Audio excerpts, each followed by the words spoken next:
grabado a escondidas, mucho material grabado en situaciones de crisis, donde obviamente no teníamos certeza de que íbamos a poder hacerlo, ¿no? Por eso mi gran admiración a Milan, que fue el que además de todo grabó a escondidas el momento en que nos capturan los rebeldes, y que podríamos haber terminado como un colega nuestro ucraniano llamado Dmytro Prokejin.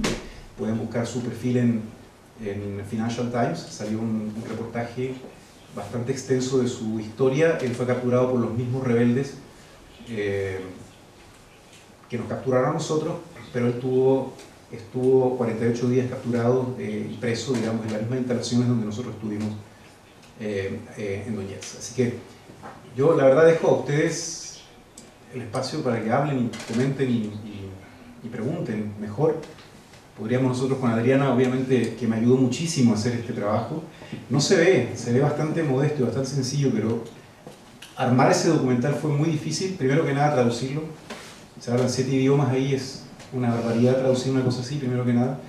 Número 2, toda la asesoría técnica, logística que tuvimos que tener para poder armar este documental fue bastante tedioso, y nos costó muchísimo tiempo poner todas estas piezas en su lugar para que resultara esto que acaban de ver. Así que bueno, muchísimas gracias de nuevo a todos ustedes por estar aquí, ¿no? Y si no hay comentarios o preguntas, me gustaría dar la palabra a Adriana.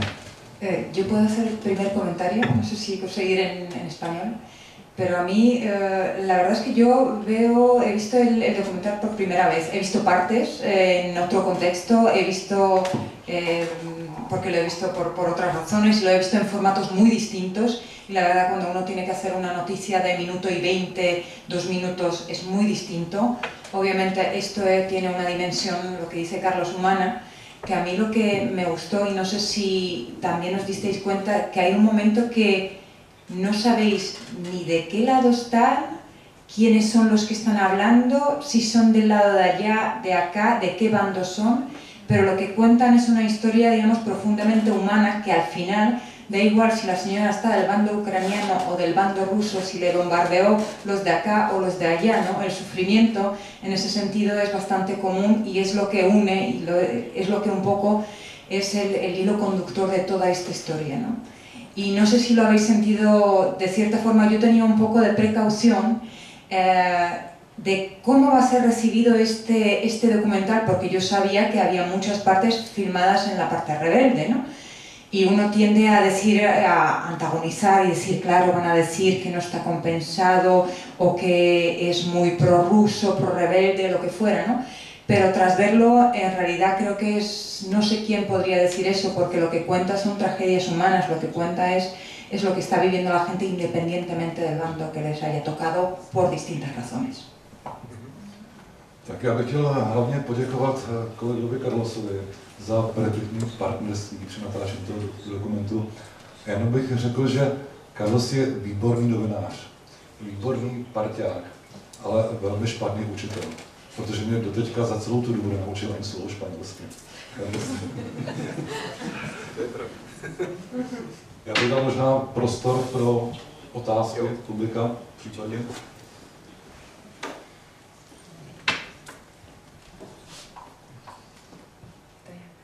Jestli není otázka, tak já nechám to teda v češtině, protože budu mluvit vlastně na Milana. Velké díky samozřejmě Carlosovi, ale i já jakožto také vlastně v bývalém životě novinářka a člověk, který vlastně pracoval s kameramanem, to, co udělal Milan, nebo to, co vlastně jak točil, tak to je svým způsobem neuvěřitelné umění. Když se podíváte, spousta věcí, co se dneska natáčí v krásné kvalitě, tak to samozřejmě je, když si můžete ten čas zastavit, můžete si lidi nastavit, můžete si to nějak osvítit a vypadá to samozřejmě jinak, ale takhle točit někde, kde nevíte, co se děje simultánně, vlastně nevíte, kde je řekněme, ta novinka, nebo ten hlavní bod, přesně když se mluví na 7 jazycích a nevíte, kam to půjde dál, je to všechno v pohybu, dokonce ještě vy se skrytou kamerou, tak to je opravdu, myslím si, že je umění. A to, co z toho vyšlo, tak to je opravdu nádhera. Takže jako můj obdiv taky Milanovi, ono to vůbec není lehké, zvlášť, že si potom vezmete tu kameru a snažíte se něco natáčet a kolem vás to prostě utíká a plyne. Takže tohle je prostě nejvíc hvězdičku. Mimochodem, Adriano, ta kamera váží 9 kg, takže už ten samotný pohyb s tou kamerou není úplně jednoduchý. A neprůstřelná vesta, helma a 9kilová kamera na rameni. A potom ještě musím říct, že to málo si uvědomí, že když člověk točí tou kamerou, tak vlastně vidí jenom jedním okem a to jenom periferně. Takže vlastně svět sleduje přes hledí, takže vůbec netuším, co se děje vpravo. A proto je důležité to partnerství, o kterém jsem hovořil. Takže my si vlastně jeden druhýmu musíme krýt záda. Karol zahlídá mě a já samozřejmě hlídám Karolse. A vzájemně si vlastně musíme takto pohlídat vlastní životy. Bueno, en Ucrania murieron alrededor de... Hay diversas opiniones, los números varían, pero alrededor de 10 periodistas o 10 informadores de diferentes nacionalidades, y la gran mayoría fueron fotoreporteros o camarógrafos, ¿no? Entonces eso les puede decir también un poco la dificultad de ejercer la profesión de camarógrafo en una zona de conflicto, ¿no? Así que, bueno, eso por un lado, desde el punto de vista técnico, sí me gustaría recalcar de que esto es para conmemorar y para recordar, ¿no? O sea, primero que nada a colegas que no pudieron terminar de contar su historia, pero también a llamar la atención y decir al mundo que esto sigue pasando en Ucrania, ¿no? Esto sigue existiendo. Han habido intentos de alto al fuego, han habido intentos de posición de armas. Ayer, sin ir más lejos, los presidentes de la llamada el Cuarteto de Normandía, Francia, Rusia, Alemania y Ucrania, volvieron a tratar de firmar un nuevo cese al fuego. Vamos a ver qué sucede. Hay mucho escepticismo, pero por lo menos se está haciendo algo. 3 años después del estallido de la guerra, las noticias que nosotros recibimos de Ucrania, yo sé que hay gente que es de Ucrania, que está aquí en el público, puede confirmar que la situación sigue siendo delicada, no solamente en el Donbass, pero hay una situación de tensión en Ucrania bastante grande. Así que me gustaría escuchar algún comentario. ¿Dónde está Fonseca? Sí. Me gustaría escuchar... ¿Por qué le pregunto a él? Porque él hizo un reportaje sobre el tema hace poco y él, por cierto, es un youtuber bastante famoso, tiene 250.000 seguidores en YouTube, ¿no es cierto? Sí. De esta parte. Y la lluvia de comentarios que recibió después de mostrar este material en YouTube fue bastante claro, digamos, fue bastante elocuente y da un poco testimonio de qué es lo que piensa en este momento la gente sobre el conflicto de Ucrania. A lo mejor podría reflejar algunos de esos comentarios. Ahora mismo, luego si quieres lo miro por el móvil y puedo leer algunos de los comentarios, pero a mí lo que más me llama la atención del tema de Ucrania y en general de todo lo que tenga que ver con Rusia y con Putin, y bueno, lo comentaba en su día y me sigue llamando la atención, es que nosotros tenemos un canal de YouTube, por cierto se llama Visual Politics, suscribíos, es un canal de YouTube en español, bueno, ahora mismo tenemos una versión en inglés, pero empezó en español. Yo, desde el primer momento, nos parecía normal que cuando habláramos de políticos españoles o latinoamericanos, pues hubiera una audiencia con división de opiniones, más apasionada, pues yo qué sé, si nos hablamos en algún momento de Hugo Chávez o de Mariano Rajoy, pues que hubiera gente criticándonos o alabándonos, porque, bueno, pues es normal, ¿no?, que haya hispanoparlantes que sean superfans de Hugo Chávez o de Maduro o de Rajoy o de quien sea. Pero lo sorprendente es que el tema que más pasiones desata ahora mismo, por lo menos en lo que es nuestro canal, es Putin. Y todo lo que tenga que ver con Putin, todo lo que tenga que ver con Rusia y todo lo que tenga que ver con Ucrania. Eso se nota no solamente en audiencia, de hecho nosotros le llamamos a Carlos para hacer el vídeo que hicimos sobre su documental, no solo porque es amigo nuestro y oye, pues nos interesaba echarle un cable, sino también porque sabíamos que el tema iba a ser un pelotazo en audiencia, y de hecho lo fue, y que íbamos a conseguir pues lo que siempre conseguimos toda vez que hablamos de Putin, que es una polarización de la audiencia y una sobredosis, una avalancha de comentarios y de likes, dislikes, que es alucinante y que me parece fascinante, sobre todo teniendo en cuenta coño, que es España, que somos, vamos, España, Latinoamérica, no tenemos nada que ver con Rusia, pero eso, que desata esas pasiones, y además que es un tema que va un poco el amor por Putin y el amor por, en este caso, los rebeldes del Donbass. Normalmente la gente en el mundo hispanoparlante tampoco llega tan lejos de si el Donbass, el Donetsk, pero sí que tienen ese cariño por Putin. Va... ¿Cómo decirlo? Es bipartisano, o sea, hay gente de extrema derecha que adora a Putin y le considera la última esperanza de la Europa cristiana, y otros que son de extrema izquierda y que consideran el bastión en contra de ese imperialismo norteamericano. Entonces es un tema muy, muy curioso que, joder, nos hemos dado cuenta nosotros con el canal.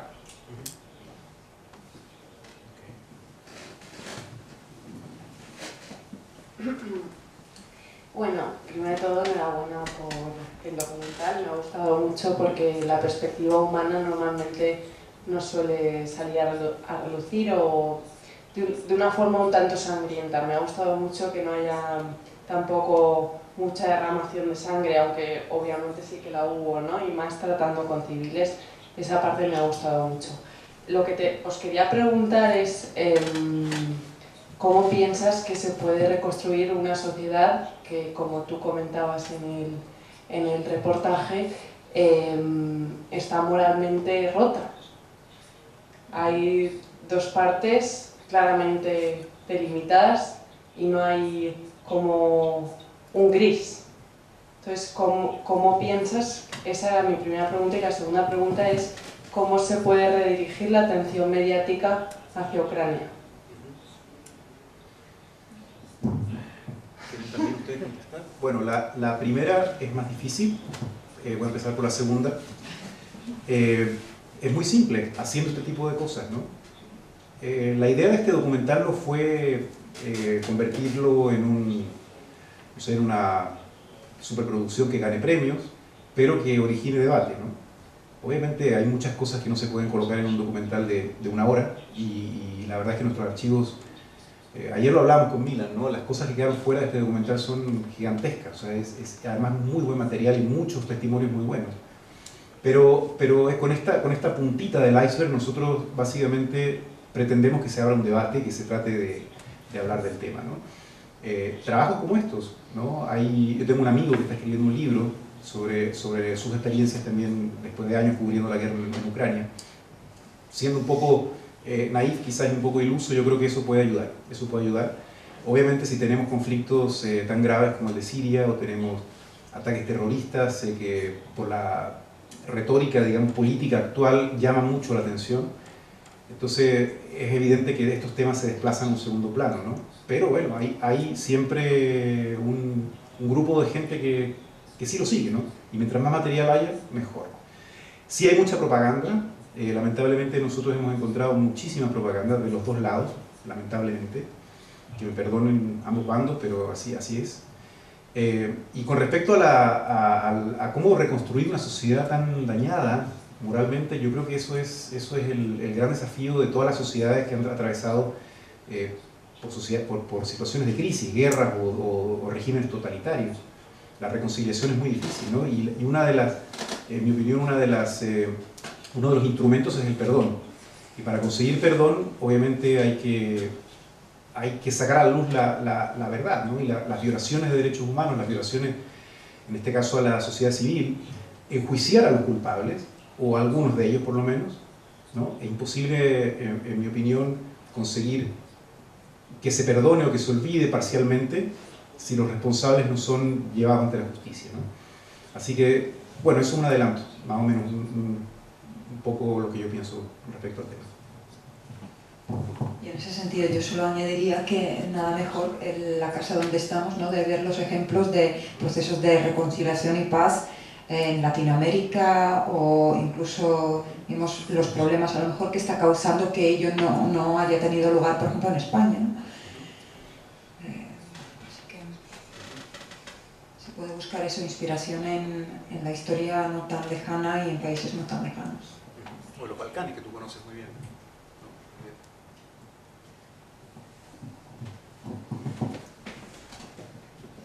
Dobrý večer. Dobrý večer. Já bohužel nemluvím španělsky. Ale krásně ukrajinsky. Ale ukrajinsky a rusky. Ale já jsem vám chtěla především poděkovat za ten dokument. Myslím, že je velmi důležité, že ty dokumenty se stále točí a že tu práci, kterou odvádíte, je strašně důležitá, protože 3 roky už nikoho vlastně ten konflikt nezajímá. I nás tady v Česku to nezajímá, i když Ukrajina je velmi blízko, sousedí se Slovenskem, takže je to skoro sousední stát.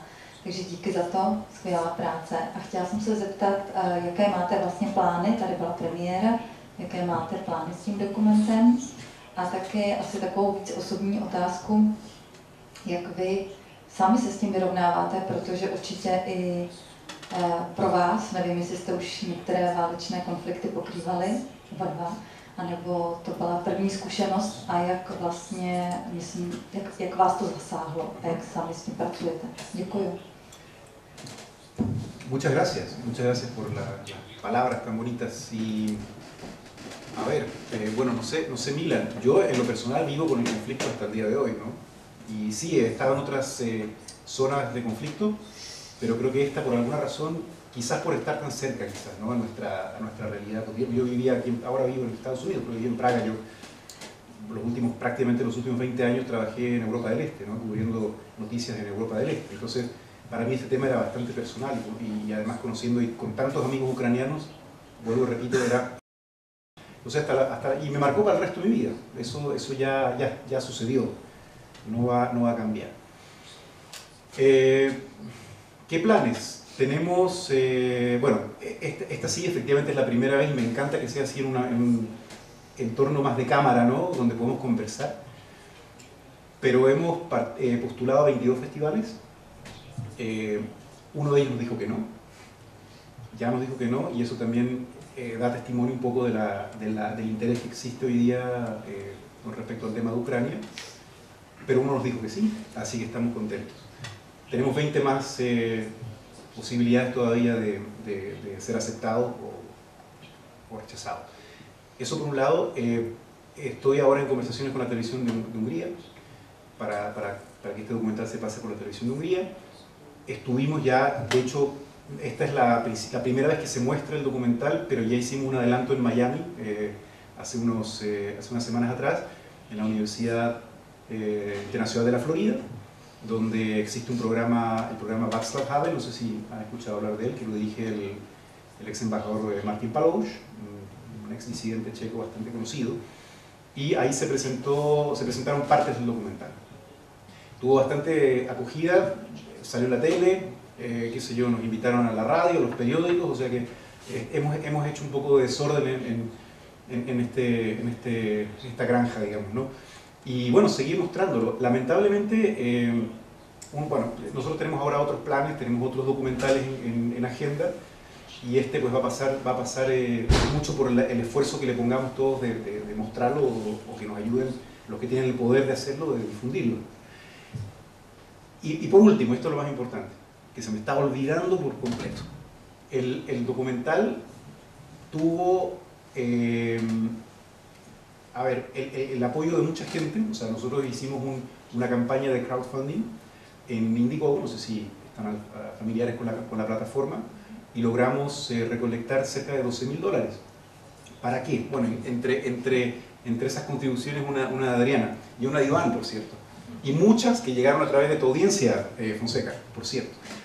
Pero no para nosotros, es un fondo que estamos creando para ayudar a familias desplazadas por el conflicto en Ucrania.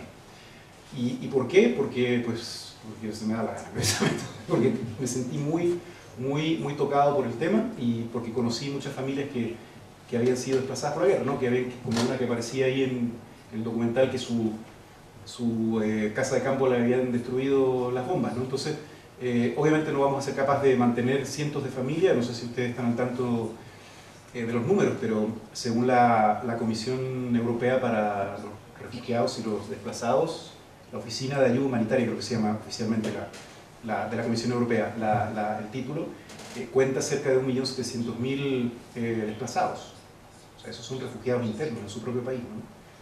Obviamente no se puede cubrir todo, pero por lo menos las personas con las que nosotros tuvimos algún tipo de contacto, tratar de ayudarlas de alguna forma. Así que bueno, otros números, cerca de 10.000 muertos ha traído este conflicto desde que empezó. Y bueno, queda hablar de la destrucción, digamos, el daño a infraestructura, universidades que han tenido que cerrar sus puertas, etcétera, etcétera. Bueno, me quedo callado y dejo la palabra a Camila.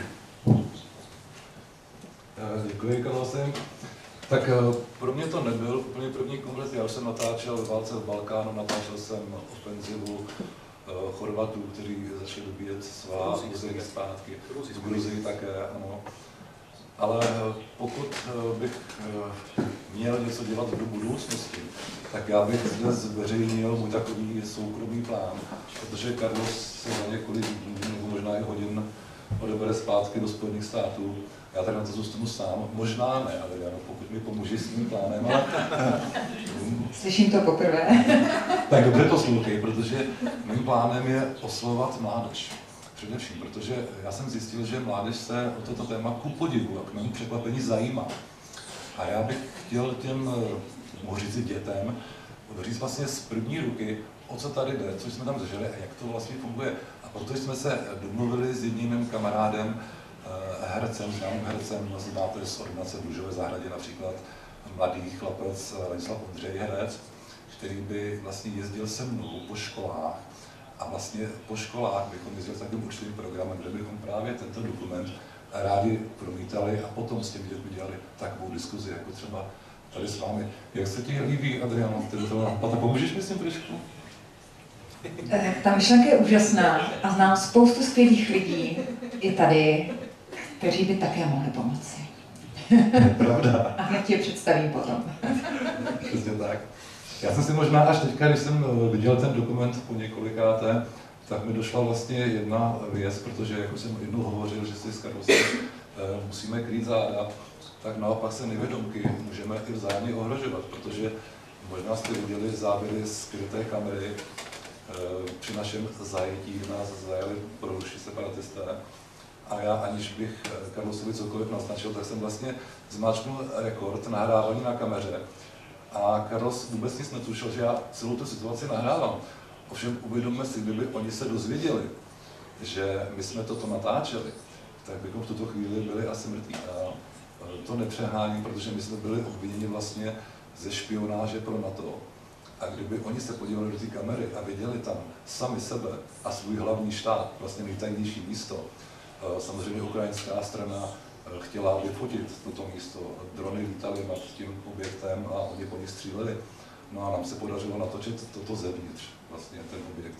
A kdyby oni zjistili, že jsme to natočili, tak asi nemusím říkat, co by s námi udělali. A musím říct, že jednu chvíli k tomu nebylo daleko, protože ten pan Valcurin, který nás vyslýchal, říká, tak dobře chlapci, a teď se podíváme, co máte v té kameře. Mně se trošku podlomily nohy, podlo mě horko, nicméně jsem dal kameru na stůl, přepnul jsem na první kartu a nevyklopil jsem mu záměrně displej, ale pustil jsem mu to na kukr, aby musel být předkloněn. A doufal jsem, že ho začnou bolet záda dřív, než dojdu vlastně na ty záběry, které jsme tam natáčeli. Tam bylo nějakých 7 minut stand-upu Carlose po městě. Já jsem se jenom modlil, aby prostě za těch 7 minut už ho bolet natolik záda, že by se zvednul. Po 4,5 minutách řekl, charašo, vypni to. Tak to nás asi nám to zachránilo život, Carlos. Co si myslíš o této situaci? Viděl jsi vůbec, že já to natáčím? Ano.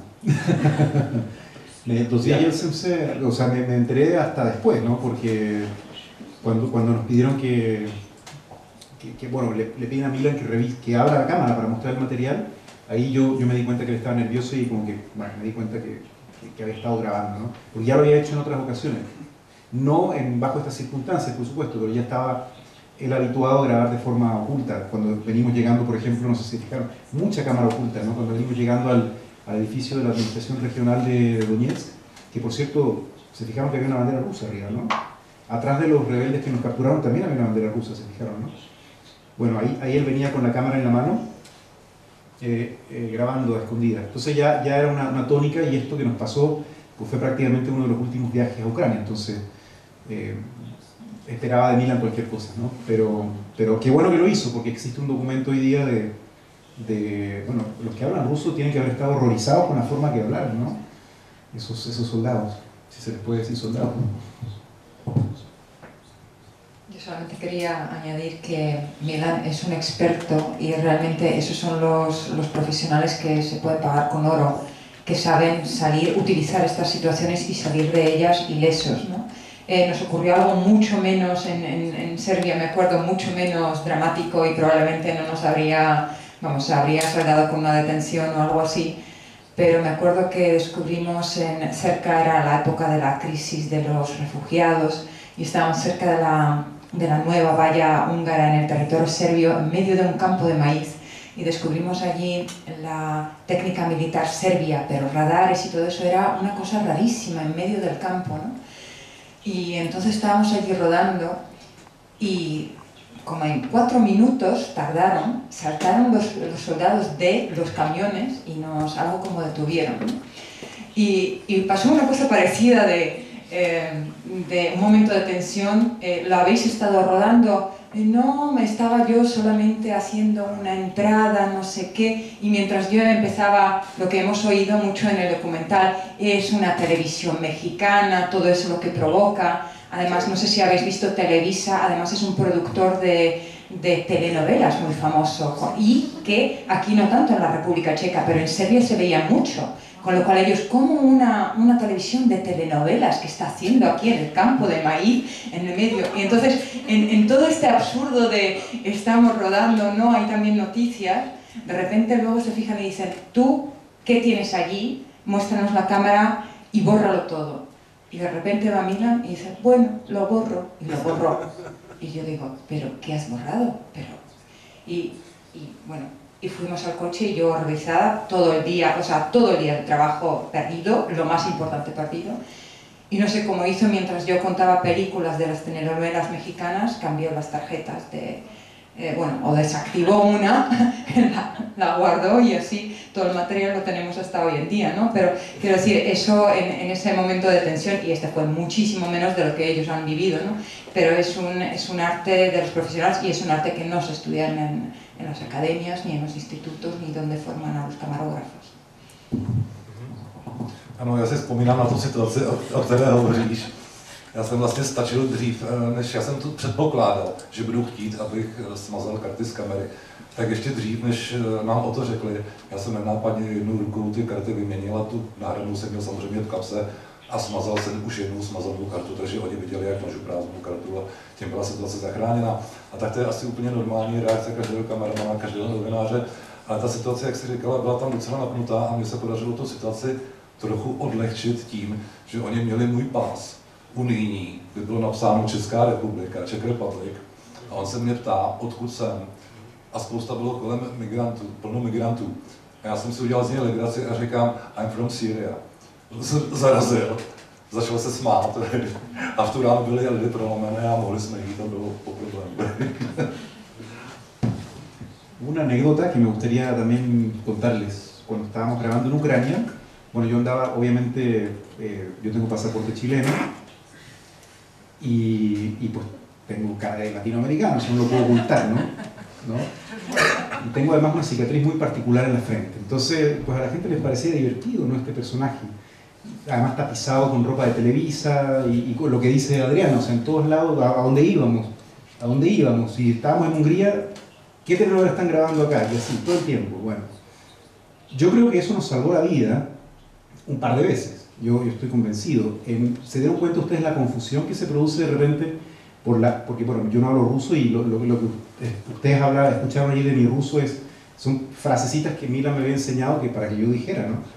O sea que yo metido entre medio de rebeldes rusos tratando de entenderme con ellos, o sea, yo les decía, no, yo soy corresponsal para Europa del Este. Ah, sí, Valeri, para Europa Occidental, propaganda. O sea, una confusión todo el tiempo, ¿no? Todo el tiempo.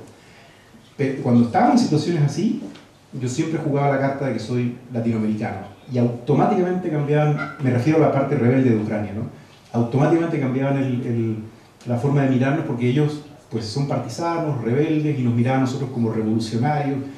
Inmediatamente sacaban a Che Guevara a la colación, ¿no? Sacaban a Chávez, a toda esta banda, ¿no? Y entonces una vez en una de estas situaciones estábamos nosotros grabando en Donetsk, ¿te acuerdas? Y se nos acerca un grupo, no puedo decir si eran rusos o ucranianos rusoparlantes, pero hablaban en ruso. Y después de esta escena, digamos, decirles que somos, bueno, yo decirles que soy hispano, se pueden hablar de Vox y el Vox mexicano, y se emocionó tanto que se sacó la Kalashnikov, le quitó la bayoneta y me la regaló. Hasta la fecha la tengo en mi casa. Me la regaló y me dice, esta bayoneta ha visto varios pellejos ya, literalmente. Pero bueno, y nosotros, ¿qué hacemos con la bayoneta, no? Bueno, me la tuve que traer hasta Praga, ¿te acuerdas? Porque no querían tirarla, porque se enteraron estos que yo la había tirado y me matan, ¿no? Lo mismo cuando te ofrecen una copita de samogón o algo así, no puedes decirles que no. O sea, hay situaciones en las que estábamos cubriendo literalmente bajo el efecto del alcohol porque no podíamos evitar que nos vieran y no podíamos rechazarlo, ¿no? Bueno, esas son las anécdotas que no se ven después en pantalla, pero pasa, ¿no? Así que sí, o sea, el factor hispano, digamos, exótico nos ayudó definitivamente varias veces. Ano, tento příběh má Karlosovi ještě pokračování. Ten bajonet si dostal ty vlastně od toho vojáka jako soukromý dárek, jako suvenír. A bylo ho také potřeba nějakým způsobem dostat za hranice. Řekni tady, jakým způsobem si ho propašoval vlastně přes hranice. Igualito que El micrófono. Ah, perdón. Igual que ese resto de... Yo no soy experto en misiles. Creo que eso es un mortero, ¿puede ser? No sé si se acuerdan en la aldea de Nikishima, que nosotros aparecemos en un momento recorriendo una escuela, ¿no es cierto?, que está absolutamente destruida. Bueno, esto lo trajimos de ahí, ¿no? Y nosotros llegamos pocos días después de que se liquidara, digamos, o sea, que empezaran a desminar la zona y que salieran las tropas, ¿no?, que estaban peleando. Entonces todavía caminábamos literalmente, ¿no?, pateando los restos de munición, ¿no? Vieron la mina y todo eso. Así que la bayoneta, pues igualito, ¿no? Ya ni me acuerdo cómo la trajimos. La verdad es que no me acuerdo, en la maleta. Sí, en la maleta. Pero él no sabía. Eso es lo que quería que yo dijera, ¿no? Él no lo sabía y yo se lo tuve que confesar después. Já to řeknu, jak si ho převezl v mém kufru.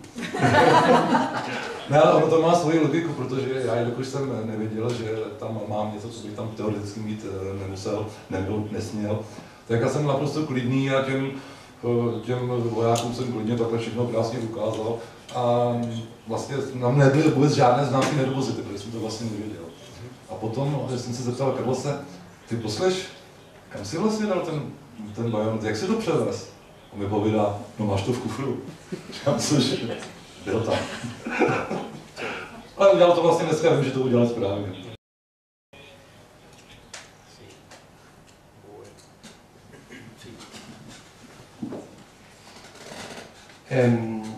Quería felicitar a Milan por las excelentes imágenes.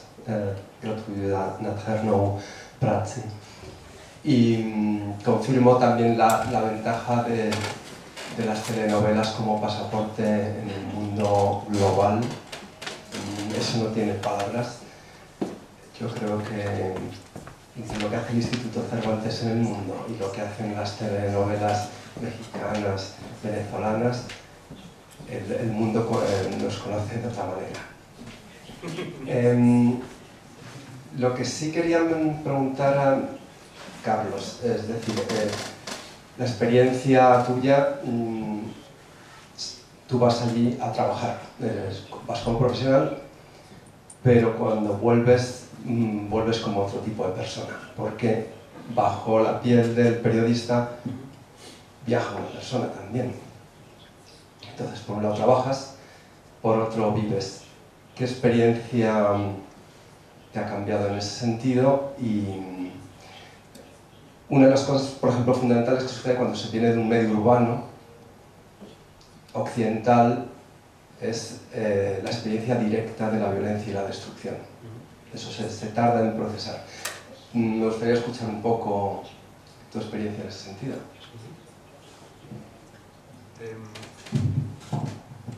Bueno, no sé si hoy vieron la prensa, apareció una foto muy elocuente ayer o hoy, no me acuerdo exactamente, yo la vi hoy, de un fotógrafo occidental en Siria, la vieron, ¿verdad? Sí. que dejó la cámara para ayudar a los heridos. Bueno, eso es un poco lo que nos pasa a todos, ¿no?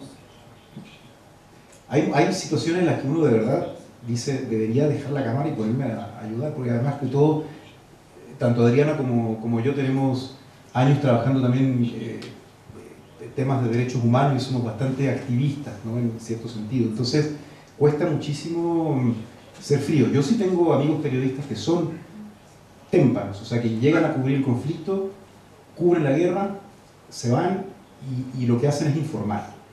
Pero habemos otros que no. En mi caso, a mí, como le decía recién no recuerdo tu nombre, de Ucrania, que me marcó para el resto de mi vida, ¿no? Mira, esto es como que va increciendo. Cuando yo creo que te tiene que haber pasado lo mismo cuando tú cubrías conflictos. Cuando estás preparando la logística para el viaje, pues como que todavía no sabes a lo que vas, ¿no? O sea, pues hay cierta adrenalina, hay cierto morbo también de ir a un conflicto armado y una experiencia muy, muy bonita además como profesional. Pero el momento que te subes al avión y sabes que ya vas para allá y que no hay vuelta atrás, se siente feo. O sea, ese es un momento de que uno siente realmente que ya, o sea, realmente se va a ir a meter a la zona donde uno puede morir, ¿no? Después se da una situación, lo hemos compartido con otros colegas periodistas que han cubierto conflictos, y dicen y comparten conmigo esta opinión. Cuando llegan a la zona donde ya obviamente están tronando las bombas y hay peligro, como que uno se mete en una suerte de película, ¿no? Y empieza a ver la realidad desde otra perspectiva. Y eso pasa siempre al principio. A medida que uno ya va y vuelve, ¿no? Va y vuelve, que conoce el terreno, que conoce a la gente, conoce las historias, es imposible no conectar emocionalmente con la gente. Y a mí me pasó lo que me pasó, terminé a la final armando un fondo para ayudar a la gente en lugar de seguir cubriendo el conflicto, ¿no? Así que mi experiencia es un poco, digamos, eso. Todavía mantengo contacto con mucha gente que conocí en Ucrania. Algunos lamentablemente ya no están con nosotros, pero otros sí, y con esa gente yo sigo hablando, no todos los días, pero prácticamente, o sea, varias veces a la semana. Así que te digo, vuelvo y repito, me marcó para el resto de mi vida, ¿no? Concretamente, ¿no consideras que ha habido tal vez poca empatía internacional con un conflicto como ese? Hay conflictos que por una situación concreta quedan manchados ideológicamente. Y, por ejemplo, uno de los factores polarizadores ha sido mencionado antes. Si Putin está en medio, parece que el conflicto queda ya manchado ideológicamente, de tal forma que fenómenos de empatía internacional, como sucedió por ejemplo con la antigua Yugoslavia, con Bosnia, no se producen porque ya toda la gente lo ve polarizado a través de un filtro, ¿no? Y como concretamente aparece la figura de los intereses de Moscú y como elemento polarizador, hoy funciona básicamente en el mundo tan radicalizado es, tú oyes hablar a una persona de Putin y ya sabes todo sobre él, ¿no? Pues, ¿no crees que ese conflicto ha generado poca simpatía global precisamente por algo así? ¿O hay otros motivos? Wow, eso sí que es difícil de saber. O sea, digamos, hay mucho análisis, ¿no?, al respecto.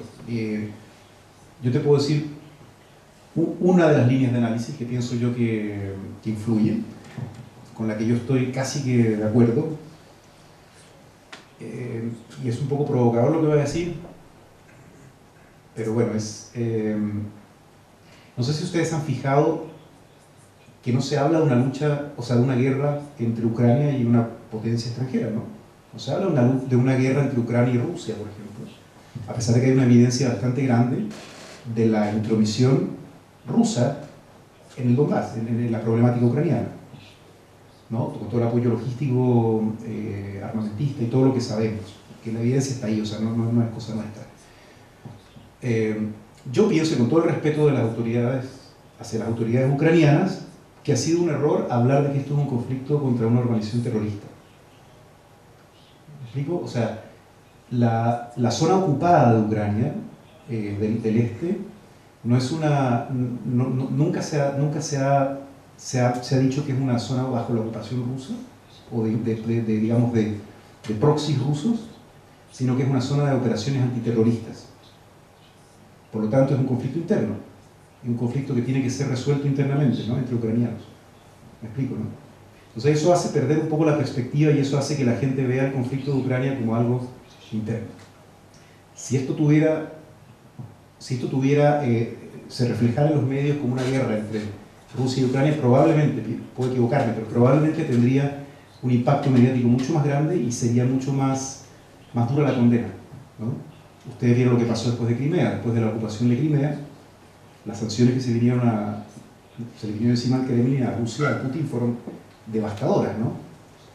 Y como analizábamos con mi amigo Fonseca hace unas semanas atrás, escapando un poquito de la línea, pero más o menos enlazando, yo pienso que Rusia jamás tuvo un interés real de ocupar o de anexar el Donbass, ¿no? ¿Por qué? Porque con todo el apoyo logístico y toda la destrucción que propició, pues vamos a hacernos cargo de eso ahora, ¿no? O sea, lo que quiero decir es que si hubiera tenido un interés real en anexarse el Donbass, así como hizo con Crimea, probablemente no hubiera propiciado tanta destrucción como sucedió, ¿no? Así que bueno, eso lo dejo un poco, suena un poco duro a lo mejor, pero es como yo veo una de las líneas de análisis. No, já bych jenom doplnil, Karlose, protože my jsme viděli i ruské humanitární konvoje, které vozily potravinovou humanitární. Vlastně ta pomoc se jmenovala humanitární pomoc v Ukrajině, ruská pomoc. A my jsme měli možnost ty konvoje, ty kontraverzní konvoje zblízka vidět, dokonce jsme si mohli do nich i blízt. A natočili se tam ty konvoje zevnitř. A lidé se mě potom ptali, viděli jste tam nějaké zbraně?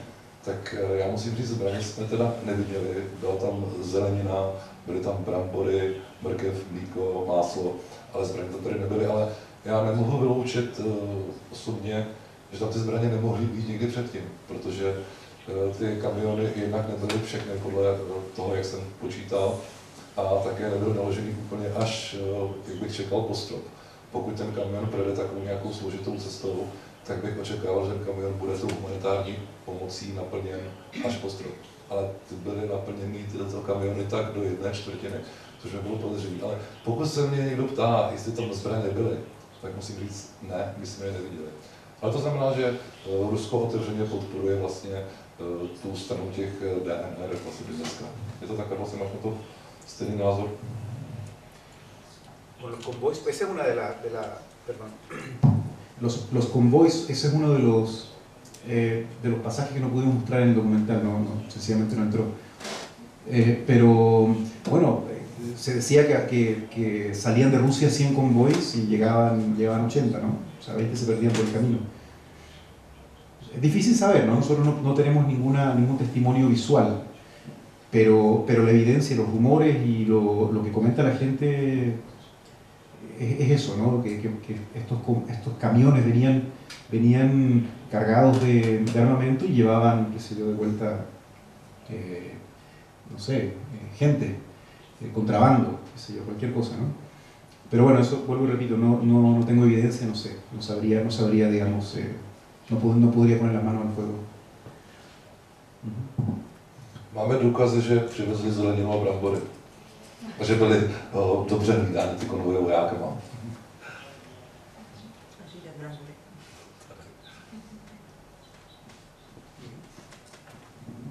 Hola. Quería preguntar, ha salido en el documental una familia ucraniana que, por lo que parece, estaba a favor de continuar el conflicto hasta que se resolviera de manera por medios violentos. Entonces, quería preguntar si a la gente normal que tuviste la oportunidad de ver allí, si estaban a favor de acabar el conflicto y por tanto a favor de las treguas y los altos de fuegos, o si estaban a favor de continuarlo y de seguir por la ruta de la violencia, y a lo mejor ese es uno de los motivos por los altos el fuego no prosperan. la familia te refieres a una que ella decía, me siento orgullosa de ser de bandera y todo eso. Bueno, yo no creo que estén a favor de la vía violenta, ¿eh? Si se entendió así, yo creo que no, la verdad es que no. Pero sí tienen bastante rabia de que haya sucedido lo que sucedió, ¿no? Que hayan sido desplazados. Ellos llevaban una vida bastante decente en Donetsk, que tenían, la hija competía en el equipo de voleibol, ¿no? Salía en los periódicos, tenía una vida bastante buena. Y de la noche a la mañana tuvieron que escapar a una aldea, ¿no? Que primero creo que estuvieron en Cherkasy, dijeron, después Konstantinovka, de ahí saltaron a Kramatorsk, y ahí, bueno, hoy día viven en Lviv, en el occidente de Ucrania, ¿no? Que es muy cercano a la frontera con Polonia.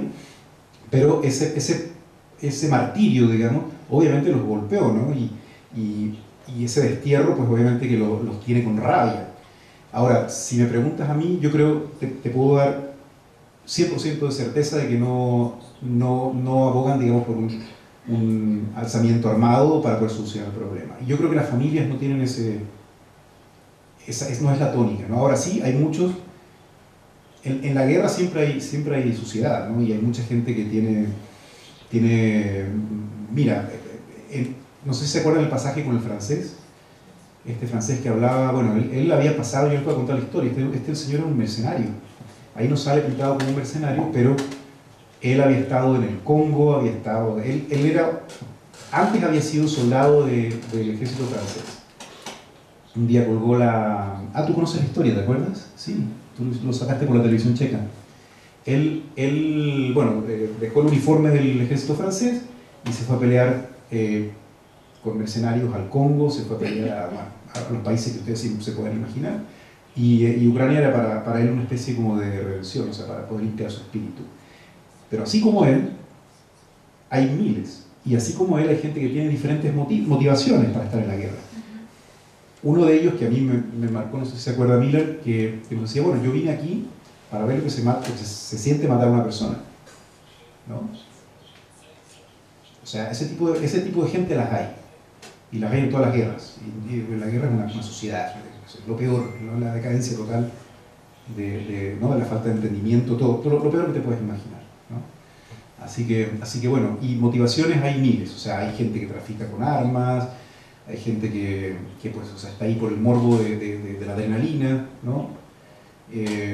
Y entre ese tipo de grupo de gente, yo creo que probablemente sí están ellos que dicen, bueno, esto me gusta, vamos a seguir, y entonces pues son los que evitan que se solucionen las cosas. Já bych ještě navázal na tuto otázku. A samozřejmě ti lidé, ty civilisté, všichni chtějí co nejrychlejší ukončení toho konfliktu, ale na té straně ovládané separatisty, vlastně v tom Doněcku přímo, tam jsem se několikrát setkal s názorem těch běžných lidí, že oni čekají vlastně, až tu válku ukončí Rusko, oni čekají na pomoc Ruska. Oni řekli několikrát doslova, kdy už přijde to velké Rusko, kdy už ukončí naše trápení a kdy už nám pomůže. Tedy oni věří, že jednoho krásného dne Rusko ukončí ten konflikt a oni se budou mít zase dobře. Já nevím, jestli je dobré, aby se na to spolehali. Je to jejich názor a vidí na ukončení toho konfliktu. Lidé potřebují vždycky nějakou naději. Ale já teď jsem si vlastně trošku chtěla změnit téma, vzpomněla jsem si, když vlastně, tak jsme se s Carlosem střídali a Carlos mi právě dával nějaké kontakty, zase tam, kde točil, tak protože jsme vlastně v institutu Cervantesu, tak jsem si vzpomněla na to, že jeden z kontaktů, co mi dával uprostřed toho Doněcka, který jste viděli, tak byla vlastně škola, kde se učila španělština, vzpomínáš? A my jsme tam vlastně chtěli točit, bohužel nebylo to, a to je možná téma právě proto, proč to zmizelo z obrazovek, proč téma Ukrajiny už moc nezajímá, protože už se vlastně, jakoby, řekněme, nic neděje. Tohle to přesně jakoby každodenní násilí, ostřelování už se stalo tak obvyklým, a právě to, když jsme chtěli točit do té školy, jak tam učí děti španělštinu, právě pro tu mexickou televizi zdálo takové jakoby zvláštní, že dál se ty děti budou učit v takovém kontextu španělsky, tak nám vlastně bylo řečeno, že to vlastně vůbec není zajímavé. Že tam jako teď se nic neděje. Takže je to hodně také o tom, jak, a on to říkal ten pán na tom v té vesnici, co jste natáčeli, my už jsme si na to zvykli.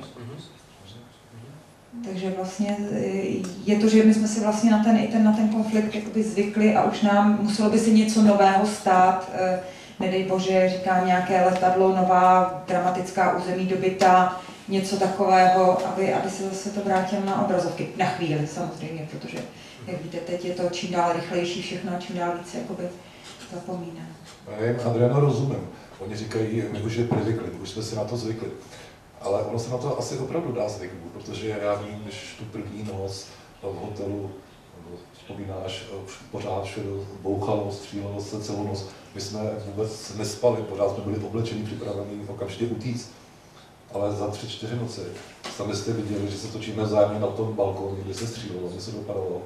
A víc, že mám největší starost s telefonem. Prostě taky jsem si dokázal na to zvyknout.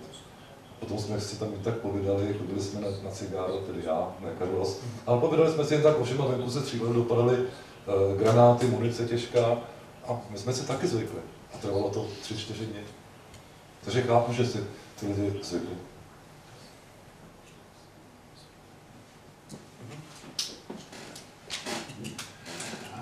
Desde el punto de vista de... Perdona, qué valiente que se quedaron hasta el final. No se ha ido nadie casi. Y sin haber cenado. Pero que hay interés, eso me gusta.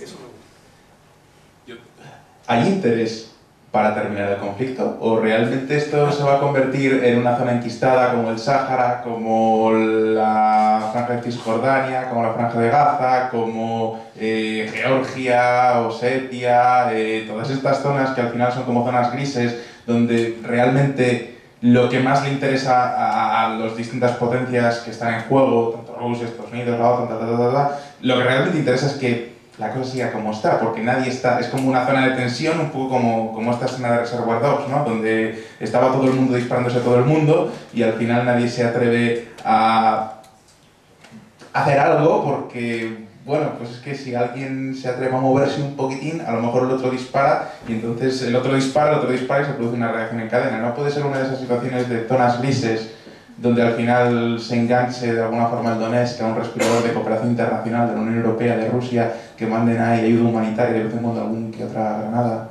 Pregunto, ¿realmente hay una salida política real a esto o es un nuevo Sahara? Bueno, es muy difícil saber, ¿no?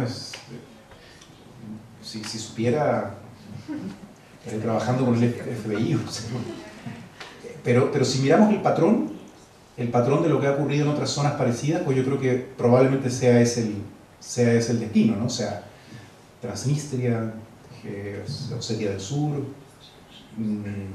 Abjasia quizás, no sé. Si miramos el patrón. Ahora, yo creo que también hay que mirar un poco el rol de Rusia en estos días, ¿no?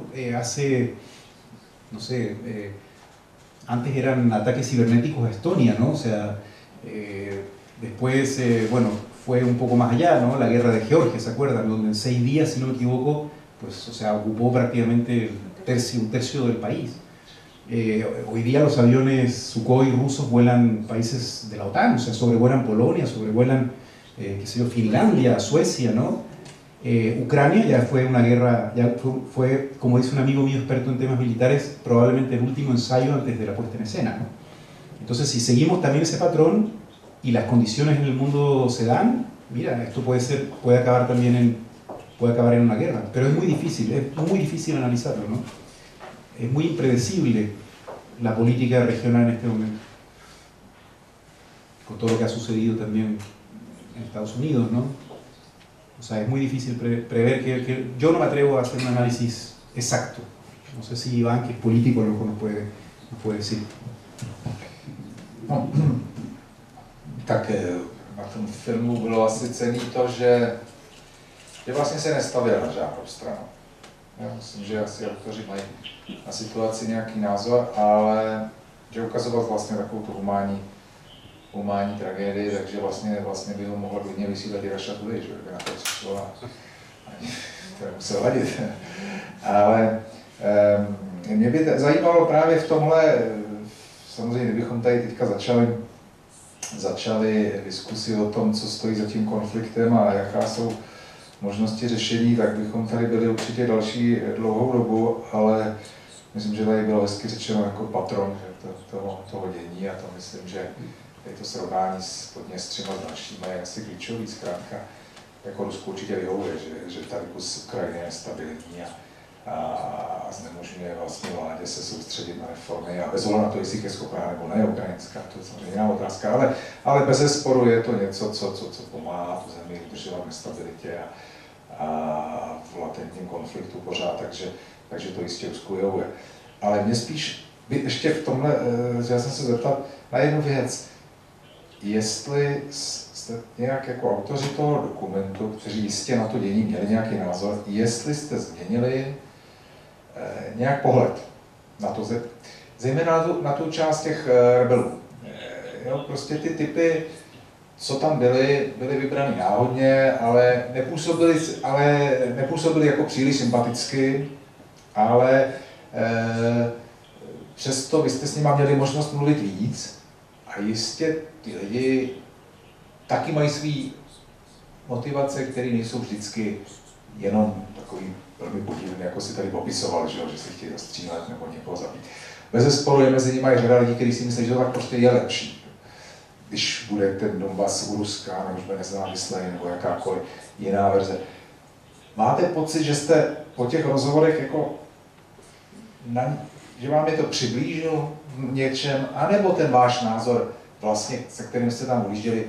A teď nechci na vás, abyste říkali, jaký byl, to říkám, to bylo na novou diskusi, ale máte pocit, že se v zásadě nezměnil, že v zásadě to setkání s těmi lidmi, a teď myslím teda zejména ty aktivní vojáky, teď nemyslím ty nemoví civilisty, který můžou prostě podporovat tady, čekat na to, že přijde jako Putin, protože kdyby nic jiného, jak je to pro ně konec války. Ale jako pro ty vojáky a pro ty lidi, kteří se v tom konfliktu na straně teda povstalců zúčastnili aktivně. Ono je totiž dost těžké, když jste konfrontováni přímo s těmi lidmi, ať už jsou to vojáci nebo civilisté, lidi, kterým ukrajinská vládní zbraň rozbila dům, zabila někoho z rodiny, tak je těžké v tu chvíli s nimi minimálně nesouhlasit. A je velmi těžké zachovat si, jak já říkám, zdravý rozum a zachovat si vlastně to stanovisko, to hledisko toho nezávislého novináře. Protože já se pamatuju, v tom dokumentu jste viděli, vzpomenete si na závěru paní v červeném šátku, jmenovala se Baba Lída, která litovala svého zámku, paradoxně. A nám mi bylo trošku líto a chtěli jsme jí dát, Karlo si nabízel nějaké peníze, ale ona byla tak hrdá, že žádné peníze nechtěla, tak my jsme použili takovou pintu a řekli jsme, ať si vezme tady 100 hryven, koupí si slepice a my k ní budeme mezi prvejčka a potom si teprve souhlasila. Ale ty vojáci, tam je to trošku jiné, vemte si, oni jsou pod obrovským vlivem propagandy. Ta propaganda tam má tak strašnou moc, že to ani nemůžete pochopit. Když jsme překračovali hranice z Ukrajiny na území volené separatisty, tak já jsem měl na ruce takový úplně normální náramek, který jsem si koupil v Thajsku. A ten voják mi říká, pokud budeš mít tohle na ruce, tak separatisti tě zabijou. A říkám, proč? No, protože je to podobný naší vlajce, barevně.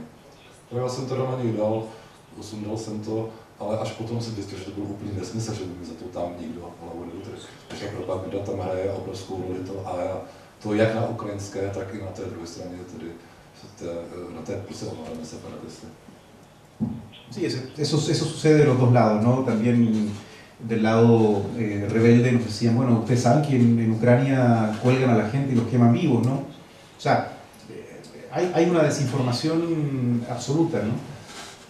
A mí la verdad, mira, yo tenía una ventaja muy grande, Iván, y es que evidentemente yo estaba trabajando para un medio hispano, que no tenía absolutamente ninguna línea editorial con respecto a Ucrania, ¿no? O sea, si nosotros estábamos, porque hay que moverse muchas veces en grupos, ¿no? Por seguridad personal hay que andar con otros periodistas para tener acceso más fácil a la información y todo. Después nosotros veíamos las noticias que transmitía el colega de la televisión rusa y era muy distinta a la que transmitía el que escribía del Financial Times, por ejemplo, ¿no? Porque tiene líneas editoriales bien determinadas. En el caso nuestro, nosotros nos podíamos permitir un poquito más de libertad, nos podíamos permitir un poco más de objetividad, entre comillas, ¿no? y de mirar esto desde una forma un poco más distante. Por eso es que resultó siendo un documental humano, ¿no? Porque para nosotros era más importante ver el sufrimiento humano y entenderlo que tomar una posición política con respecto al conflicto. Y me lo podía permitir, ¿no? No me iban a despedir por eso. De hecho, me pedían en la televisión historias humanas. Olvídate de la política. La política la cubrimos desde la agencia, o sea, con noticias de agencia. Entonces, pero para responder de forma bien concreta a tu pregunta, a mí, por ejemplo, el miliciano, aquel que mataron, él estuvo con nosotros una semana, ¿no? Y nos llevó, bueno, a todos lados, ¿no? Obviamente nuestra relación siempre fue de lo más profesional posible, sin involucrarse, pero es imposible si te invitan a tomar samogón y te duermes en su casa y qué sé yo, bueno, no en su casa, en el cuartel, pues no hacer una relación por lo menos. Y entonces empiezas a prestarle atención a lo que dice. Si le crees o no le crees, bueno, eso es otra cosa, pero empiezas a prestarle atención, entonces se te empieza a abrir un mundo, una perspectiva distinta que al final terminas, no te diría que te cambia tu perspectiva, pero sí terminas entendiendo qué es lo que pasa por la cabeza de esta gente y por qué actúa de la forma que actúa, ¿no? Así que bueno, eso digamos... lo que te quería decir, cuando nos enteramos que había muerto este miliciano, pues a Mila se puso a llorar, no, pero nos pusimos tristes, ¿no? Por supuesto que sí, o sea, lo sentimos, ¿no? No porque era soldado de un lado o del otro, sencillamente porque habíamos compartido una relación muy intensa. En la guerra las relaciones son muy fuertes, entonces nos afectó, ¿no? Nos afectó, así que eso quizás, pero te repito, o sea, para mí era mucho más fácil que para colegas de otros medios, ¿no? Já jsem právě od tohoto člověka, o kterém si hovořil, který umřel, který tam s námi strávil několik dní, tak já jsem od něj dostal takový osobní dárek. Do dneška nevím, k čemu je to určené. Ty si na to možná pamatuješ. Je to podle mě nějaká kuřácká potřeba. Mám to do dneška na polici vystavené. Nevím, čemu to je, ale vždycky, když přijedu do ateliéru, tak si na toho člověka vzpomenu, na Kubu.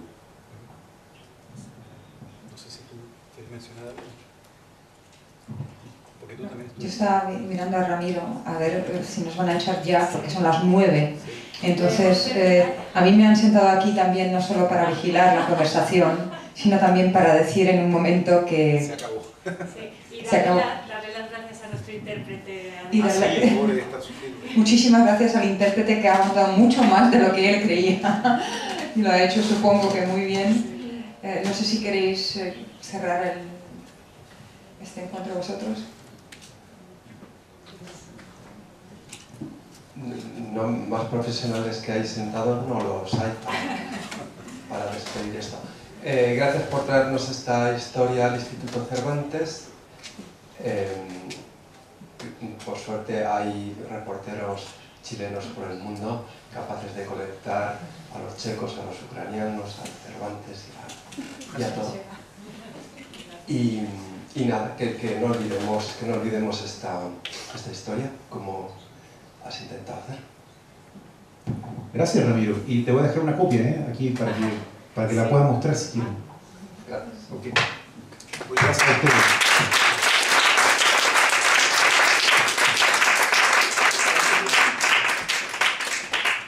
Soy postraumático. Yo veo esto Sí, tú sabes más de eso, portero, ¿no? Tenía una pregunta para ti, que me vale también para Ramiro.